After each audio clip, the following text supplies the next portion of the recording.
intervenir donc à des moments différents, mais surtout à des moments qui se complètent. Je vous ai dit la dernière fois que cette inflammation qui va se faire en différentes phases, ça ne va pas être la première phase, elle se termine dans la deuxième phase, elle se termine dans la troisième phase, d'accord? Donc, il faut garder ça à l'esprit. Donc, on a trois phases. Il y a la phase du début, c'est la phase aiguë, qu'on appelle également vasculo-exsudative. Alors, au cours de cette phase, vont apparaître les signes de l'inflammation, les signes cardinaux. Donc là, la tétrade, la dernière fois, douleur, chaleur, tuméfaction et rougeur. D'accord? Et puis, elle va être suivie par la deuxième phase, la phase subaiguë. Donc, au cours de cette phase, il va y avoir la construction, il va y avoir apparition de différents éléments, diminution de certains, augmentation d'autres, pour préparer la troisième phase, qui est la phase la phase de cicatrisation.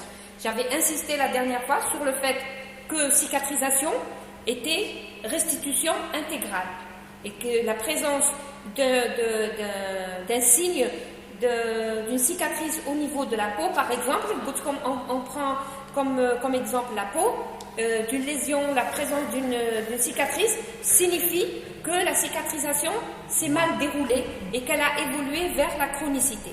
Que pour parler de cicatrisation, on n'en a pas, parce que le terme clinique, quand on dit cicatrisation, ça veut dire guérison, qu'on n'en a pas, cicatrisation veut dire restitution intégrale. Ok? Donc la dernière phase, c'est la phase d'organisation fibreuse, et donc c'est cette phase ultime de réparation. Si vous voulez, au lieu de dire cicatrisation, réparation. Alors on va les voir une à une, ces phases. On va commencer par la première phase, la phase vasculo-exsudative. Donc au cours de cette phase, on retrouve trois phénomènes. Vous les connaissez un petit peu, pourquoi? Parce que la dernière fois, je les ai introduits. Alors il y a d'abord la congestion active, je vous ai même montré des photos sur la congestion active. Il y a le dème inflammatoire, je ne sais pas si j'ai montré des photos, mais en tout cas je l'ai introduit un petit peu. Et enfin il y a la diabétès leucocytaire, on en a parlé parce qu'on ne peut pas ne pas en parler, on est obligé de parler, même au début, en parlant des éléments inflammatoires, on est obligé de parler de la diabète leucocytaire, mais on va en parler aujourd'hui en long et en large. Alors, on commence par la congestion active, on l'a définie la dernière fois. La congestion, c'est l'afflux du sang au niveau des vaisseaux où se déroule l'inflammation. Il faut savoir que cette congestion apparaît généralement 10 minutes après l'agression et que son paroxysme, c'est-à-dire son maximum, se voit entre 15 jusqu'à 1 heure de temps. Mais, comme j'ai dit la dernière fois, une inflammation va dépendre de plusieurs choses, entre autres de l'agresseur, deuxièmement de l'immunité et troisièmement de l'organe qui est touché, du tissu qui est touché. Donc elle peut durer, ce qui explique qu'elle peut durer de quelques heures jusqu'à plusieurs jours et parfois même, ça dépend des lésions organiques, plusieurs semaines et voilà. Cliniquement, on prend la peau, d'accord? Elle se traduit par une rougeur et une chaleur. Et on a dit la dernière fois quand on a parlé des éléments inflammatoires que généralement cette congestion est déclenchée par le système des kinines, l'histamine, la sérotonine, et je vous ai montré que leur action est concomitante, qu'elle était associée, et la prostaglandine ainsi que le facteur C3 et C5 du complément. Alors, je vous ai montré une photo, je remonte une autre photo, ce que c'est que la congestion quand on voit au microscope. Alors, qu'est-ce qu'on voit? Là, vous voyez que le curseur, le pointeur laser, voilà. Alors, regardez. Ce que vous voyez là, tout ça, c'est un vaisseau. On a vasodilatation et congestion. Donc, vasodilatation. Et je vous ai montré la dernière fois la différence entre un vaisseau qui est vasodilaté et congestif et un vaisseau qui est normal. Je le remontre. Regardez. C'est des vaisseaux de taille normale. Ok? Et regardez la vasodilatation, l'importance. Donc, c'est 20 fois, 30 fois le diamètre d'un vaisseau qui est normal. Et bien sûr, ce que vous voyez en rouge là, on voit carrément, ça dépend des images qu'on prend, ça dépend de la technique qui a été faite. Soit on voit des globules rouges carrément, soit on voit l'aspect homogène, ou là, il y a même un vide. Ça veut dire, quand on voit qu'il est vide, ça ne veut pas dire qu'il est vide, mais il a été vidé au cours de la technique. Le deuxième élément, c'est l'œdème inflammatoire. Comme la dernière fois, vous allez voir à quel point son action est importante. D'abord, c'est quoi cet œdème inflammatoire? En fait, il s'agit d'un exsudat. L'exsudat, par rapport au transsudat, qui lui est riche en protéines et en fibrines. C'est pour ça qu'on dit exsudat. Pourquoi? Alors, sa particularité, c'est qu'il y a précipitation de ces protéines et de cette fibrine. Donc, c'est un phénomène qui est actif, d'accord, et il se traduit, c'est quoi en fait?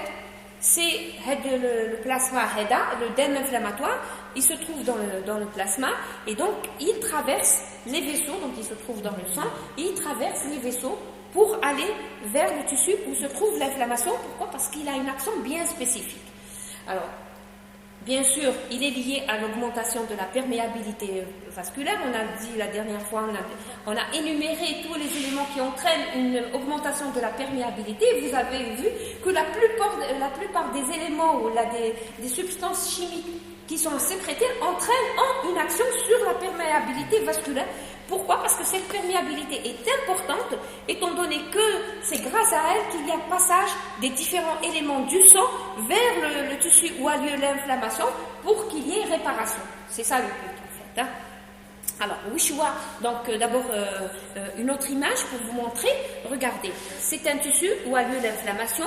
Il est caractérisé par les vaisseaux. Donc, on en a parlé de la vascularisation qui est très importante.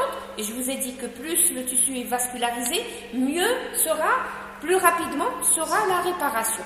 Et donc, il y a une prolifération de ces vaisseaux pendant le processus inflammatoire.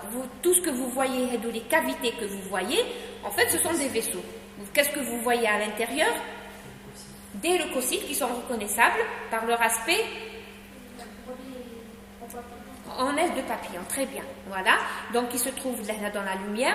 Regardez, dans certains endroits, on a des globules rouges, et puis dans d'autres, c'est complètement vide, regardez, et tout ça, c'est à cause de la technique. En fait, là, c'est pour vous montrer l'œdème inflammatoire qui se trouve dans le tissu interstitiel, c'est-à-dire, c'est la base du granulome inflammatoire, c'est la base du tissu où a lieu l'inflammation, d'accord? On le voit rose.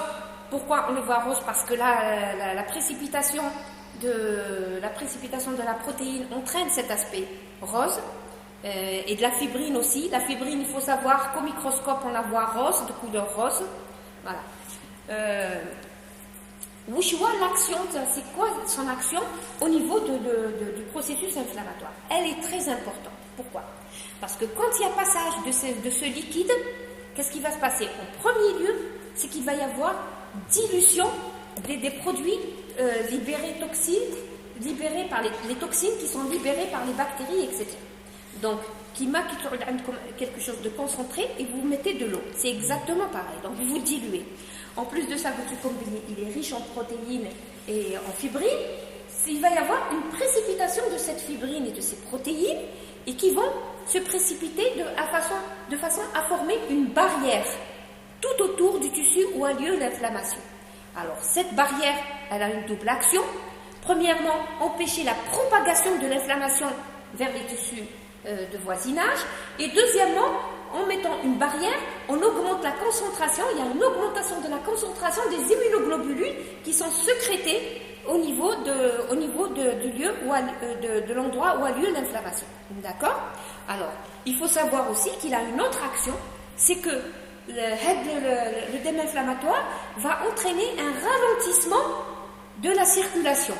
Et ce qui va favoriser, vous savez que les polynucléaires, comme la dernière fois, il existe deux types de polynucléaires.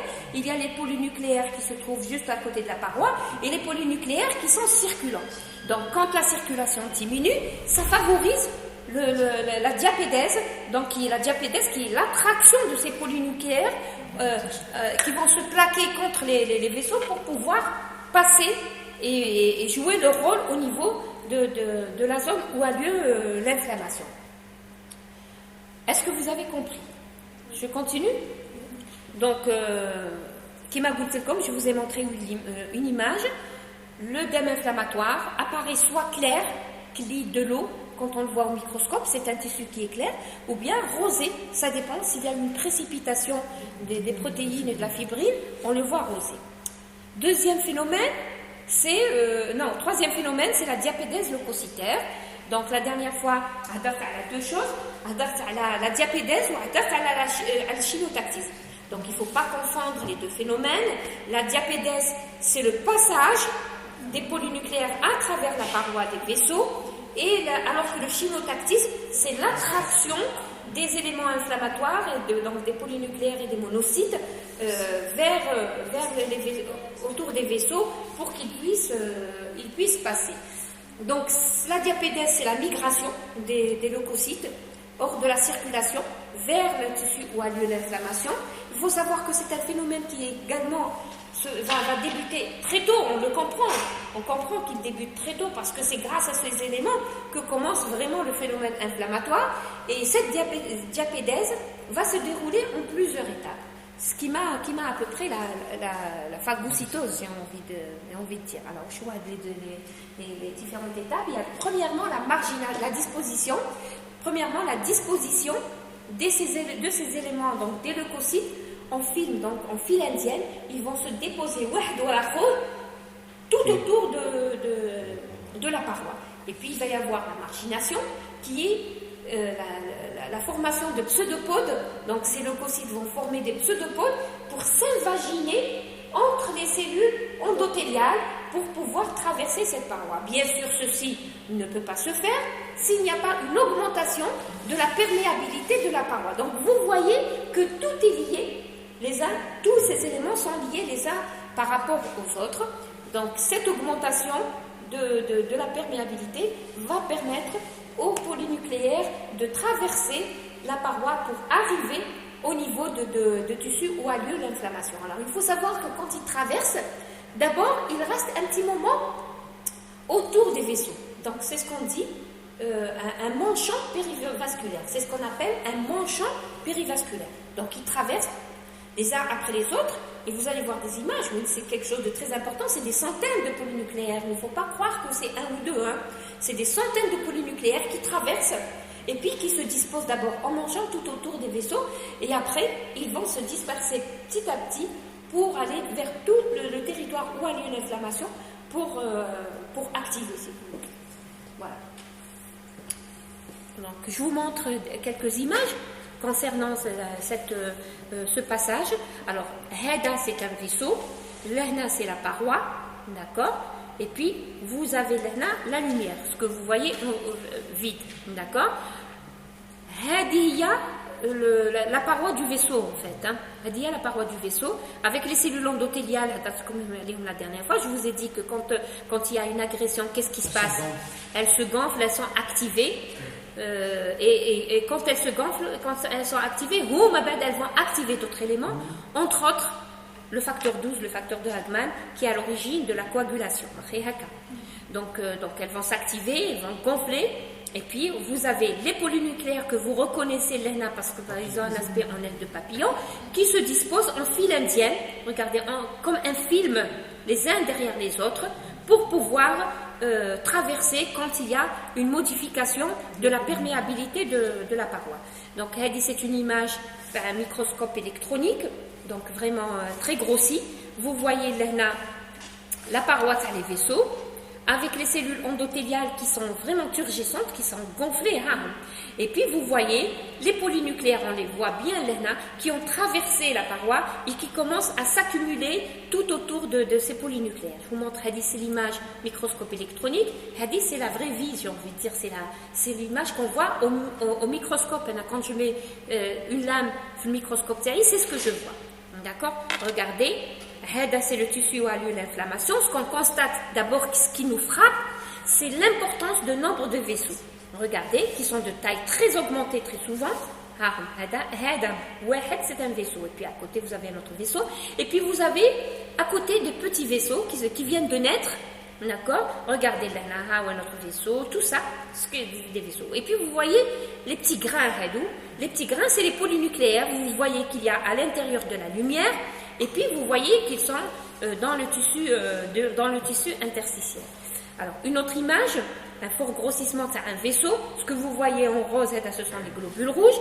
Que vous voyez là, en aile de papillon, ce sont les polynucléaires. Et puis, vous voyez la paroi avec les cellules endothéliales qui sont allongées. Et puis, vous voyez qu'il y a eu passage de quelques polynucléaires à travers cette paroi pour aller là où il y a le tissu inflammatoire.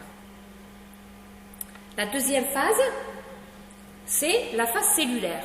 Alors, donc, la phase vasculo-exudative. Alors, cette phase cellulaire, c'est une phase qui est très très importante. Pourquoi? Parce qu'elle va préparer, le passage à la réparation en fait. Et c'est au niveau de cette phase, c'est à ce moment-là que ça va être déterminant. C'est-à-dire qu'à ce moment-là, il peut y avoir un dérapage, et soit par insuffisance ou là par excès, d'accord, et qu'il y ait passage à partir de là à la chronicité. Vous allez comprendre comment. Alors, donc, d'abord, quelle est la constitution de ce granulome inflammatoire? Vous connaissez tous les éléments de ce granulome. Pourquoi? Parce qu'on en a parlé. Mais il y a d'autres éléments que vous ne connaissez pas. Rapidement, je ne voulais pas vraiment en parler parce que ce n'était pas le moment. Là, je vais commencer à parler un peu plus, mais vous ne les connaîtrez bien quand on fera les différents types d'inflammations. Les inflammations spécifiques et les inflammations non spécifiques. Pourquoi? Parce que ces éléments qui vont passer comme la dernière fois, ils sont propres à certaines lésions et pas à d'autres. Et quand on les retrouve, on a un diagnostic à la patte qui va permettre un traitement. D'accord? Donc c'est ça le but en fait du processus inflammatoire, c'est chez le pathologique à Darzelkov. Donc on va les énumérer. Il y a d'abord les cellules sanguines, que vous connaissez, polynucléaires, les neutrophiles, les éosinophiles, les monocytes, les lymphocytes. Il y a les cellules conjonctives, que certains vous connaissez, vous connaissez l'histiocyte, la dernière fois, je vous ai dit que cet histiocyte est très particulier. D'abord, il a différents noms selon ce qu'il a phagocyté, et puis lui-même va se transformer à certains moments pour donner des cellules particulières, les 4 types. Donc, mais en plus de mastocytes que vous connaissez, et puis le fibroblaste qui est le charpentier. En fait, c'est lui qui va construire la charpente de la réparation. Puis on a d'autres types cellulaires que vous connaissez moins. Il y a les cellules géantes, les cellules dendritiques. Les cellules dendritiques, c'est des cellules normales qui font partie d'un tissu. D'accord? Les cellules géantes c'est des cellules pathologiques, j'ai envie de dire, qui naissent que quand il y a une inflammation. En temps normal, elles n'existent pas. D'accord? Alors que les cellules dendritiques existent. Les cellules épithéloïdes, disent un petit peu, qui naissent à partir des histiocytes, de la transformation des histiocytes. Et puis il y a les immunoblastes que vous connaissez, les plasmocytes également que vous connaissez. On retrouve également les lymphocytes qui vont agir au niveau de l'immunité cellulaire, mais également de l'immunité humorale, la dernière fois. Et puis les polynucléaires qui agissent par phagocytose. Ce que vous devez savoir, c'est que tous les éléments, ils sont retrouvés avec prédominance d'une catégorie ou d'une autre selon la phase où ils se trouvent. D'accord? C'est-à-dire que tant qu'on est dans l'aigu, dans l'aigu, on va avoir les différents éléments, mais avec une prédominance des leucocytes. Dans le subaigu, on va avoir les différents éléments, parmi lesquels quelques polynucléaires, mais surtout des mononucléés. Des mononucléés, donc les lymphocytes, les plasmocytes, les monocytes. D'accord? La présence de ces éléments me permet, là, en tant que pathologiste, je me dis, c'est une phase aiguë ou là c'est une phase subaiguë. De diagnostic, déjà 2 phases. D'accord? Et puis, les fibroblastes, je sais que la réparation a commencé. À certains moments, les polynucléaires disparaissent khlas. Donc vraiment, on s'éloigne de la phase aiguë. Et puis, on va retrouver surtout les mononucléés et puis les fibroblastes. Et puis, à certains moments, même les cellules mononucléées disparaissent et on a que la phase de cicatrisation, que ce qui va réparer, c'est-à-dire les fibroblastes et les fibres de collagène. Et à ce moment-là, soit que ça se répare et ça s'arrête, soit ça continue de fabriquer. Au niveau de cet endroit, on a une fabrication excessive de fibroblastes et de collagène et on passe à la pathologie. D'accord? C'est-à-dire que la pathologie, il faut que vous compreniez, ce n'est pas qu'à la fin. Une lésion peut être pathologique dès le début, c'est-à-dire que la première phase, au lieu de s'arrêter, de donner, pour qu'il ait la deuxième phase, de continuer, elle s'étend. Elle est longue, elle s'étend. D'accord? Et puis, jusqu'à la fin, quand par exemple toutes les autres phases se sont bien passées, puis à certains moments, au niveau donc c'est l'anomalie, elle peut se poser, elle peut avoir lieu à n'importe quel moment de l'inflammation. Et par exemple, si elle a lieu au niveau de la phase de cicatrisation, on va avoir une fabrication excessive d'éléments qui est censé réparer, mais qui en fin de compte vont devenir gênants. D'accord? Voilà, je vous montre une image. Voilà. هذا هو le tissu اللي قاعده نهضر عليه, le tissu de granulation اللي قاعده نهضر عليه au niveau de la zone où a lieu l'inflammation. Regardez, on dirait que on dit granulation parce que c'est des grains, on a l'impression que c'est des grains. Mais en fait, ce sont les différents éléments qu'on a cités. Ils sont tous là. Qu'est-ce que vous voyez là, هذا le petit? C'est un vaisseau. Alors, tout ce qui entoure les vaisseaux, ce sont surtout des polynucléaires. Comme ils se disposent en manchant périvasculaire. C'est ça un manchant. D'accord? Pour que ça visuellement ce que c'est qu'un manchant. C'est ça. C'est le fait qu'on ait un vaisseau et entouré par une couronne d'éléments inflammatoires et surtout de polynucléaires. Et puis, vous avez ce qui éclaire l'œdème inflammatoire. D'accord? Et puis, vous avez des vaisseaux, plein de vaisseaux en fait. Certains sont congestifs, qui mènent à la chauffe avec des trucs qui sont distendus, d'autres sont plus petits. Voilà. Et tout ça, regardez la population comme elle est importante, et cette population va changer de composition et d'aspect à fur et à mesure que la réparation se fait. Un plus fort grossissement, comme déjà dit, non, la fois passée pour ceux qui étaient là. Voilà les vaisseaux. Distendu, voilà notre vaisseau. Et puis, si vous regardez petit à petit les éléments, vous allez reconnaître les polynucléaires qu'on ne rate pas, qu'on voit très très bien, puis des lymphocytes, qui sont, les lymphocytes, les plasmocytes qui sont plus petits que les lymphocytes, les lymphocytes qui sont plus petits que les plasmocytes qui sont c'est juste pour rappeler, une chromatine motée avec un cytoplasme abondant et un noyau excentré, et le lymphocyte qui est homogène, le noyau occupe tout le cytoplasme et il a un aspect basophile. Les histiocytes sont grands de taille et les macrophages sont grands de taille avec un cytoplasme abondant. Les histiocytes comportent un cytoplasme qui est très abondant et qui comporte des éléments qu'il a phagocytés. La dernière phase, c'est la phase de réparation ou la phase de cicatrisation. Alors, pour cette cicatrisation, comme vous voyez, il y a des conditions. Pour qu'elle se fasse bien, dans de bonnes conditions, il faut qu'il y ait les conditions. La détertion, la coaptation et bien sûr une bonne vascularisation. Cela va de soi, on va les voir. La détertion, c'est quoi? C'est le nettoyage en fait de la lésion. Donc Arani, je suis toujours dans une peau où il y a eu une perte de substance, d'accord? Une coupure avec une perte de substance. Il y a eu les deux premières phases. À ce moment-là, comme les polynucléaires altérés, quand ils sont nombreux, constituent quoi? Du pus. Donc ce pus-là, pour qu'il y ait réparation, il faut qu'il soit éliminé. Une lésion qui comporte du pus ne va pas guérir. Il y ait une élimination de ce pus. Donc c'est ça, la détertion.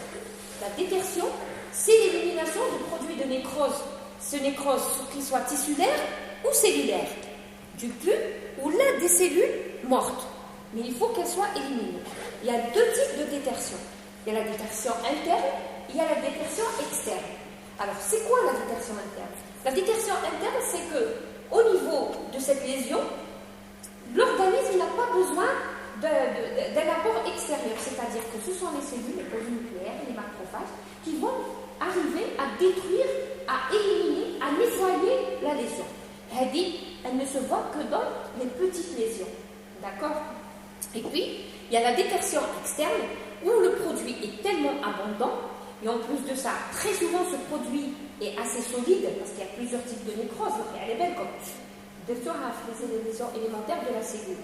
Donc il y a plusieurs types de nécrose, et c'est à la nécrose n'est pas liquéfiée, c'est une nécrose qui est solide. Et pour pouvoir éliminer, il faut qu'il y ait d'abord une liquéfaction. Liquéfaction qui se fait par une digestion enzymatique, c'est ce que le docteur Prantouche vous a dit. Donc il va y avoir d'abord une digestion enzymatique pour rendre cette nécrose liquide pour qu'elle puisse être éliminée. D'accord? En plus de la détertion qui va être différente selon l'importance du produit à éliminer, il y a deux types de détertion. Celles qui se font naturellement par le corps et celles qui sont faites où il nécessite une intervention extérieure, par exemple chirurgicale carrément. Alors, dans l'interne, dans la détertion naturelle, il y a deux types de détertion. Il y a les détertions qui se fait spontanément. Ce sont celles où la lésion a lieu au niveau proche, très proche, ou au niveau, non, mesure de la peau, au niveau d'un conduit naturel. Par exemple, attendez un exemple. digestif. Le plus simple. Oui, le plus facile. On est quoi? On est en hiver. Très bien. Les rhinites. Alors, la rhinite, c'est quoi? C'est une détertion qui se fait, mais qui se fait naturellement pourquoi? Parce qu'il y a un orifice naturel. Il y a les bronchites. La bronchite, c'est quoi? Quand la personne qui a une bronchite tousse, l'expectoration, elle se fait comment? Elle se fait par voie naturelle. D'accord? Les branches qui sont ensuite éliminées. Il faut savoir qu'on guérit d'autant plus vite qu'il y a une détertion. C'est pour ça, par exemple, si on prend les bébés qui ont des rhinopharyngites, pour les aider à guérir vite, on leur fait des lavages avec du sérum physiologique. Et on utilise les mouches bébés hédou pour aspirer les sécrétions. Plus les sécrétions persistent, plus ça va rallonger et ça va passer à la chronicité. Ok? Et c'est pour ça que, par exemple, quand on a une bronchite et qu'on a une toux grasse, on l'aide pour l'expectorat. Après, on prend des expectorants pour l'aider à éliminer. Voilà. Maintenant, toujours de façon naturelle, c'est-à-dire que l'organisme est là, le corps est là, il fait un travail formidable. Tout est fait pour améliorer. Tout est fait pour améliorer. Donc, dans certains endroits où on a des lésions qui sont proches de la peau, mais qu'il n'y a pas un conduit naturel. Dans ce cas-là, de l'organisme, il va créer quoi? Comment on appelle ça? Une fistule. Très bien. L'organisme va créer une fistule. Donc, les fistules, en fait, c'est des passages qui sont fabriqués par l'organisme pour pouvoir éliminer un produit. C'est le cas, par exemple, des fistules, la fistule anale, les fistules qu'on voit à la peau, une tuberculose ganglionnaire. Comme la tuberculose ganglionnaire, on parlera la prochaine fois des lésions spécifiques et donc de la tuberculose. Va toucher les ganglions. Les ganglions qui sont juste sous la peau vont fistuliser donc à travers la peau pour pouvoir éliminer la nécrose hédique. D'accord? Alors maintenant, dans certains cas, c'est loin, c'est beaucoup trop important et il faut une aide humaine, chirurgicale pour éliminer, pour aider à la détertion. Et c'est ce qui se passe chirurgicalement quand on a des plaies, par exemple, surinfectées. Je donne l'exemple d'une plaie ou importante, chirurgicale, après par exemple, une cholécystite ou là, une appendicite. Et qu'est-ce qui se passe après quelques temps? Il y a une surinfection. Et on ne se rend pas compte, la plaie, il y a les points de suture qui sautent. Vous que quand on a une plaie suturée, à certains moments, on ne sait pas pourquoi, elle n'est pas guérie, les points de suture sautent. C'est l'organisme qui fait ça. Ça veut dire qu'il y a une infection et que c'est automatique, les fils sautent pour qu'il y ait détertion, pour qu'il y ait élimination. Cette détertion, donc quand elle persiste, elle n'est pas faite bien comme il faut, ça constitue de l'anomalie au niveau du processus inflammatoire et ça va entraîner le passage à la chronicité. D'accord? Cette détertion, je vous montre d'abord une image que vous allez voir plus tard, Tani. Alors, c'est un organe, le poumon. C'est le poumon. Après, c'est lui qui ressemble à une éponge. L'éponge, le mouton, hein, vous avez vu au moins une fois, je suppose. Hein, le poumon, vous le coupez et c'est vraiment spongieux. C'est ça. C'est les alvéoles. Les filles connaissent sûrement. Les garçons peut-être. Ah oui. Alors, et puis vous avez là une nécrose, c'est une lésion bien spécifique, mais je vous la montre quand même. Regardez, tout ce qui est blanc, c'est de la nécrose. La nécrose a différents aspects de la nakitchoufoura, différentes couleurs. Elle a différentes couleurs. Parce qu'à certains endroits, elle est solide, et puis d'autres endroits, elle a été liquéfiée pour pouvoir être éliminée par les conduits naturels que vous voyez là. Donc, ce sont les branches. Regardez, proche des branches, ça va être éliminé. Alors, un élément important qui se passe après une détertion, après qu'il y ait élimination. Par exemple, donc nous lisons comme de la peau, pour que vous puissiez comprendre. On s'est coupé, mais c'est assez important, il y a même eu perte de substance. D'accord? Et puis il y a eu tous les phénomènes qu'on vient de voir. Dès qu'il y a eu une petite surinfection ou la même des sérosités, ils vont être éliminés. Après ça, qu'est-ce qui se passe? Il va y avoir, quand il y a élimination, il va y avoir une cavité. La cavité hédique, la nature n'aime pas le vide, elle va être comblée, elle va être occupée par ce qu'on appelle un bourgeon charnu. Ce bourgeon charnu qui est une condition sine qua non pour une bonne cicatrisation. Quand vous vous coupez, par exemple, après le saignement, il va y avoir une croûte. Je suis sûre que chacun de vous, au moins une fois, n'a pas supporté cette croûte et l'a enlevée. Quand vous l'enlevez, vous voyez qu'elle n'est pas superficielle. Surtout quand vous l'enlevez au début. C'est-à-dire, vous l'enlevez. Et puis, elle a un petit bouchon, d'accord? Et puis, ça va saigner. Une autre cicatrice, un autre croûte va se faire. Et si vous l'enlevez encore, rebelote, un saignement et encore. Et chaque fois que vous enlevez, vous perturbez la cicatrisation. C'est pour ça que ça recèle. Et plus vous enlevez, plus vous favorisez la formation d'une cicatrice. Une cicatrice disgracieuse qui est une cicatrice. Qui va, par exemple, vous prenez la varicelle. La varicelle, c'est la maladie taloulette. Donc, c'est des boutons, c'est des pustules. Des pustules qui sont remplies de pus, ça gratte. Et puis, il y a les pustules se rompent, le liquide sort, il y a une croûte qui se forme. Et puis ça gratte vraiment. Vous savez que le fait d'enlever la croûte, ça laisse des cicatrices indélébiles, des trous. C'est des trous carrément, hein. Surtout quand la personne l'attrape à un certain âge. Parce que quand on est plus jeune, on cicatrise beaucoup plus vite que quand une personne âgée. Ça c'est connu. Hein. Voilà. Donc, la croûte, c'est le bourgeon charnu. En fait, j'essaye juste de vous donner une image pour que vous puissiez comprendre. C'est ce qu'on appelle le bourgeon charnu. Le bourgeon charnu, doit faire son travail. Il ne doit pas être éliminé. D'accord? Et je ne sais pas si vous avez constaté, plus vous l'éliminez tard, moins c'est douloureux, moins il saigne et plus ça cicatrise rapidement. Oui. Alors, de quoi est constitué ce bourgeon charnu qui est très important, hein?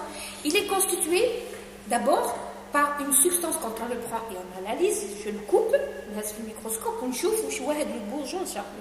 C'est un tissu qui est constitué d'abord par l'œdème, donc tout ce qui est le fond, c'est de l'œdème, et puis il est constitué par des éléments inflammatoires, tous les éléments inflammatoires, et puis il est constitué par des vaisseaux, beaucoup de vaisseaux, une néogénèse de vaisseaux.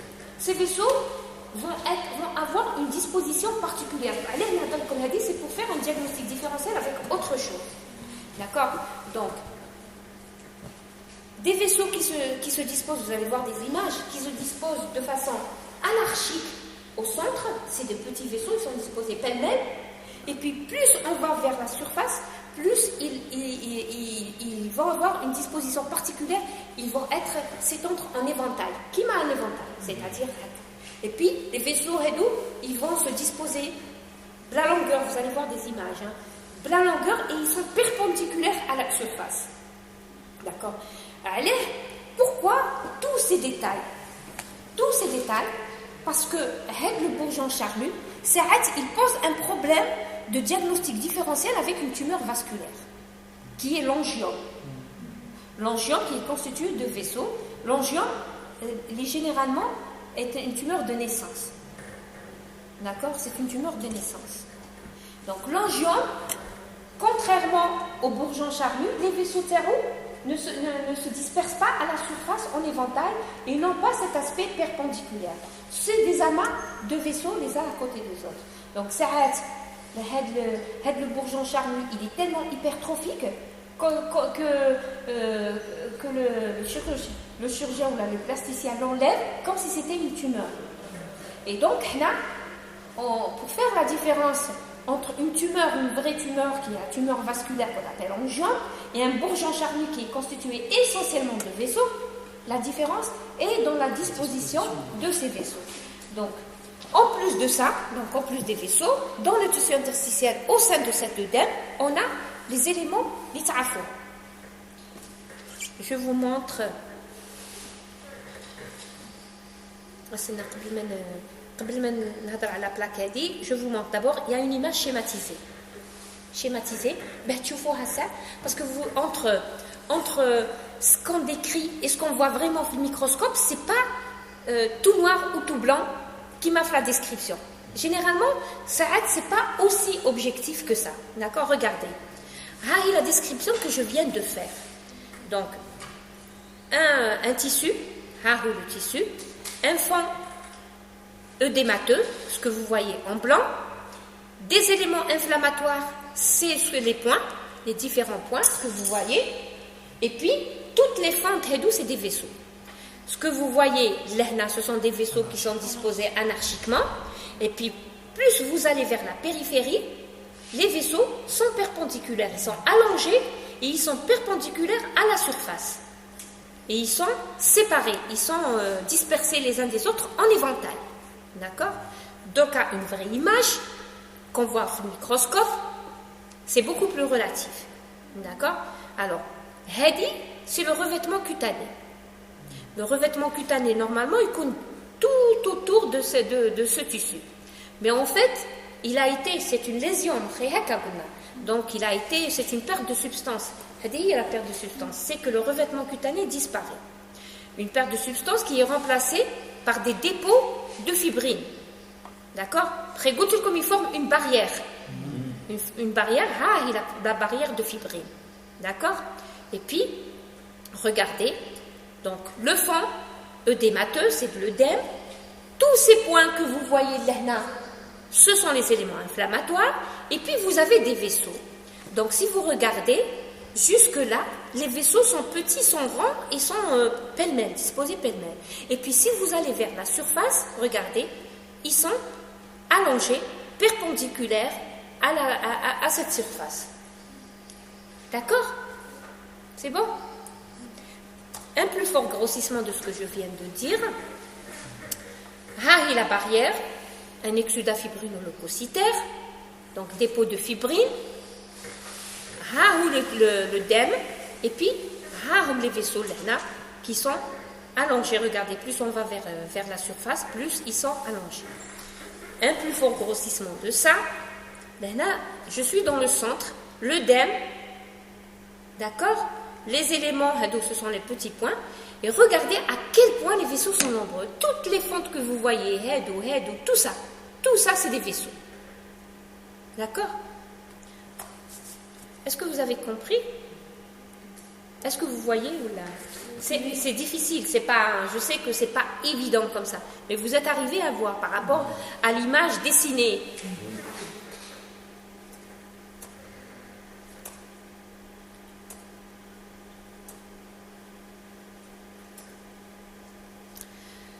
Donc, à partir de ce bourgeon, va se faire la cicatrisation. Donc, comme l'évolution se fait très souvent vers une cicatrisation, comme une cicatrisation, c'est la restitution intégrale, sans séquelles. Mais quand il y a une séquelle, c'est-à-dire qu'on a une cicatrice, ça veut dire qu'il y a eu perturbation de processus inflammatoire. Et il faut savoir qu'une cicatrice installée reste corrigeable, le terme, c'est-à-dire qu'on peut encore la traiter et la diminuer ou la faire disparaître quand elle est très petite pendant une année. Pendant une année, d'ailleurs c'est après un an qu'une cicatrice blanchit. Quand vous avez une cicatrice, elle est de couleur rose. Elle reste longtemps rose. Et ce n'est qu'au bout d'une année qu'elle devient blanche. En fait, quand elle devient blanche, c'est fini. Ça veut dire qu'elle est stable, qu'elle s'est stabilisée. C'est comme par exemple les vergetures. Les vergetures, c'est quoi? C'est une lésion en fait. Il y a eu processus, c'est une déchirure de la peau avec un processus inflammatoire. D'accord? Au début, elles sont roses et puis avec le temps, elles deviennent blanches. Et on peut aider à leur disparition avec un traitement, avec des substances, etc. Donc une cicatrice, on peut l'aider du point de vue médical.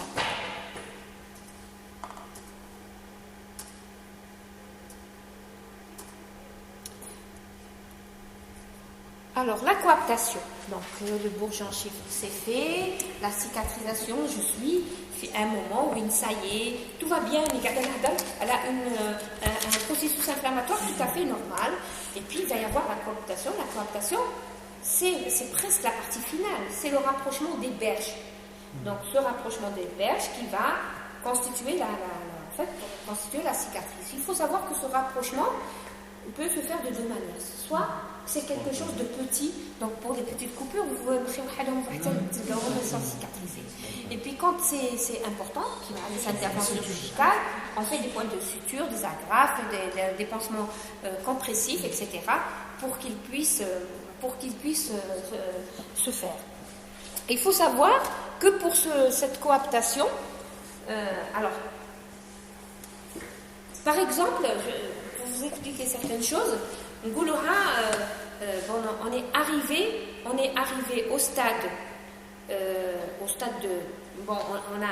c'est une intervention chirurgicale, d'accord, on l'a aidé avec des fils de suture, d'accord, et puis qui m'a dit comme à certains moments il y a une infection peut-être nosocomiale, donc qui fait que les fils de suture sautent, connaître là que le chirurgien va nettoyer. Donc après, c'est juste le fait de déterger, faire la détertion, qui va permettre le rapprochement. Mais malgré ça, ce rapprochement peut ne pas être définitif.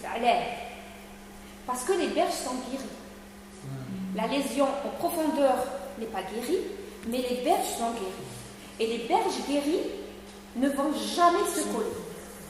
Il va y avoir un processus inflammatoire qui va se faire, une guérison avec formation de fibrose, mais c'est vrai que vous voyez les cicatrices épaisses comme ça. En fait, pourquoi? Parce que le rapprochement de la berge ne s'est pas bien fait. Quand on a ce genre de problème, quand on a un souci pareil, et les chirurgiens le savent, quand on reprend un malade parce qu'il a s'appelé à surinfecter. La seule manière qu'il y ait un bon rapprochement, c'est de créer un processus inflammatoire. Les berges. C'est d'enlever les berges pour créer un processus inflammatoire pour qu'ils puissent se rapprocher. D'accord? Troisième condition, vous la connaissez parfaitement, Heidi. c'est la vascularisation, je l'ai dit, redit, les tissus les mieux vascularisés guérissent plus vite, et je vous ai donné la coupure de la lèvre à l'intérieur et à l'extérieur. Elle saigne vraiment à l'intérieur, elle saigne beaucoup, c'est spectaculaire, un gosse qui tombe et qui se coupe. Mais vous avez remarqué que déjà le lendemain, il n'y a presque plus rien. Alors qu'une coupure qui se fait sur la peau est beaucoup plus longue, parce que la vascularisation n'est pas la même. S'il y a une mauvaise vascularisation, le processus inflammatoire va passer à la chronicité. Et donc vous voyez qu'à chaque étape, le processus inflammatoire peut être perturbé, à n'importe quelle étape de son déroulement. Mais et il est perturbé. On a parlé de la cicatrisation normale, un processus normal. Maintenant, on voit un processus pathologique, c'est-à-dire un passage de la chronicité. Il faut savoir que le passage de la chronicité va se traduire par l'apparition d'une mauvaise cicatrice. Cette mauvaise cicatrice, en fait, c'est une fibrose. D'accord ? C'est une fibrose.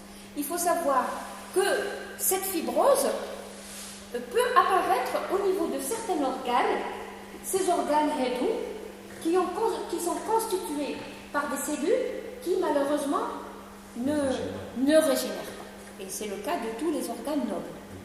C'est le cas par exemple du cerveau, des reins, du foie. Non, il ne régénère pas, il s'hypertrophie. La zone qui est détruite ne régénère pas. Quand il y a une fibrose, les hépatocytes ne vont pas réapparaître au niveau de la fibrose. Ils se multiplient à côté. D'accord ? Il y a une hypertrophie de l'organe. Ok ? Le rein non plus. D'accord ? Alors, bien sûr, le cœur. Alors quand on a par exemple un infarctus qui est petit, donc le reste du cœur va prendre la relève, mais pour un infarctus massif, c'est la mort. C'est la mort instantanée. D'accord ? Alors si vous prenez par exemple une fibrose au niveau d'un lobe du foie, cette fibrose est une fibrose définitive. Les autres lobes, ou le lobe à côté, va s'hypertrophier. Si vous prenez le rein, c'est soit le reste du parenchyme qui travaille, qui va s'hypertrophier, sinon si c'est tout le rein, c'est le rein contralatéral qui va s'hypertrophier pour compenser le travail du rein qui est atteint. On est d'accord ? Alors, je vous montre justement une image, ça, le foie. Regardez, alors, ce foie qu'on reconnaît par les hépatocytes qui sont là et qui est occupé par une fibrose. Alors, c'est l'autre groupe, on m'a parlé, quand j'ai dit fibrose, on m'a dit cirrhose. Alors, la cirrhose et une fibrose qui m'a dit, c'est totalement différent.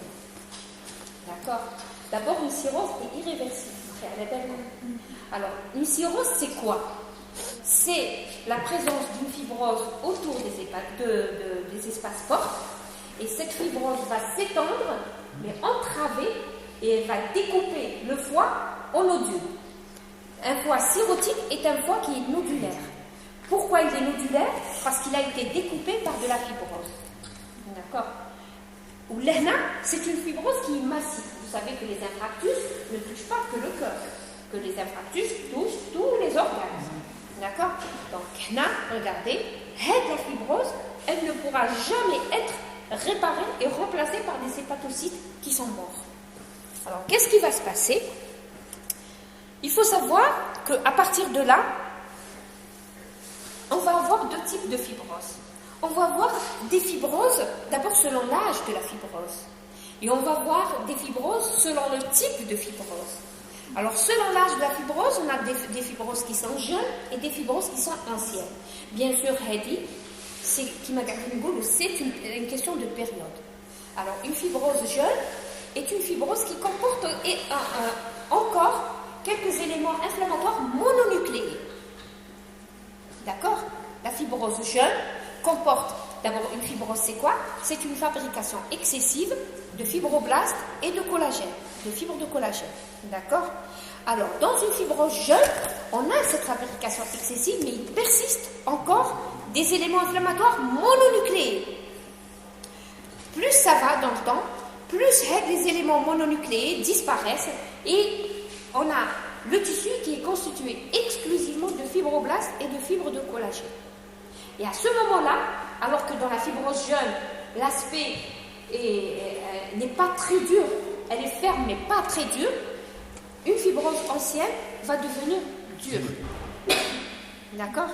Maintenant, la fibrose selon son aspect. Alors, il y a deux types.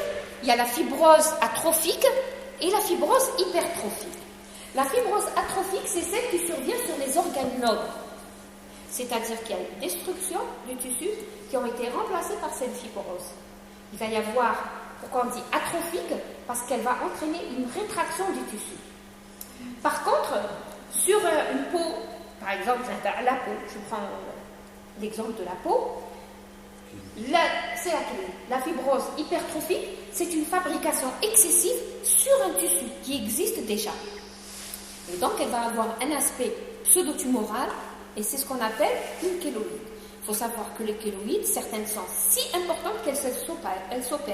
C'est-à-dire que la personne, elle est gênée parce qu'on dirait qu'on a une tumeur au niveau de la peau. Bon, elle n'est pas... quand on la voit, elle est blanche, etc. Mais c'est vraiment comme une tumeur. Et donc, elle se fait enlever chez les plasticiens, donc chirurgiens plastiques, qui ont rêve qu'il y ait disparition totale. Voilà concernant les...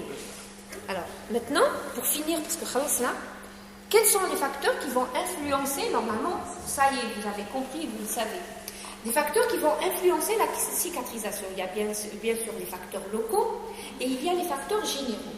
Alors, les facteurs locaux, ce sont ceux qui se trouvent, par exemple, les troubles circulatoires, la diminution d'oxygène, les zones, et on sait que diminution de la vascularisation, tout ça peut entraîner retarder la cicatrisation. Il y a également les facteurs généraux, tels que les maladies, les carences en protéines, certaines carences en vitamines, par exemple la vitamine C, les troubles de la coagulation, les traitements immunosuppresseurs, certaines maladies auto-immunes, certaines maladies, par exemple qui m'a le diabète et tout ça, retardent la cicatrisation.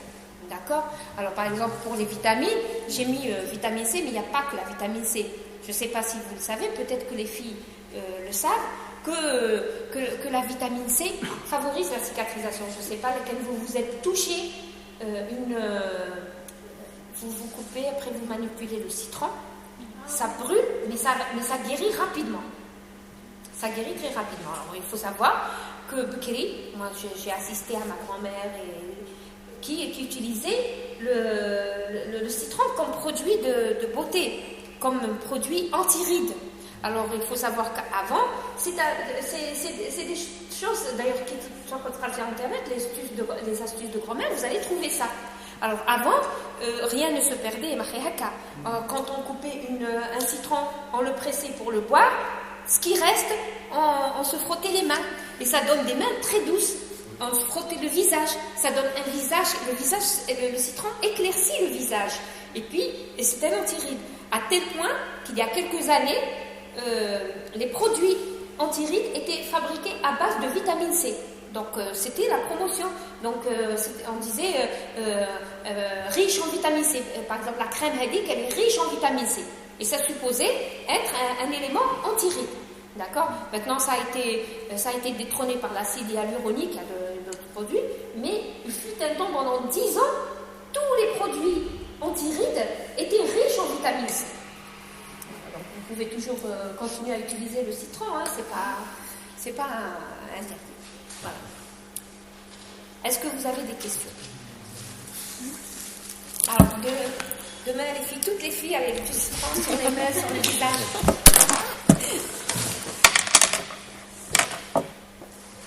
Ok, donc on se voit la semaine prochaine.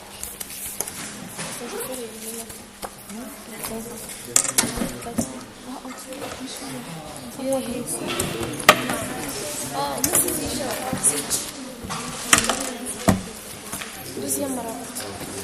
Alors. Moi, ici, c'est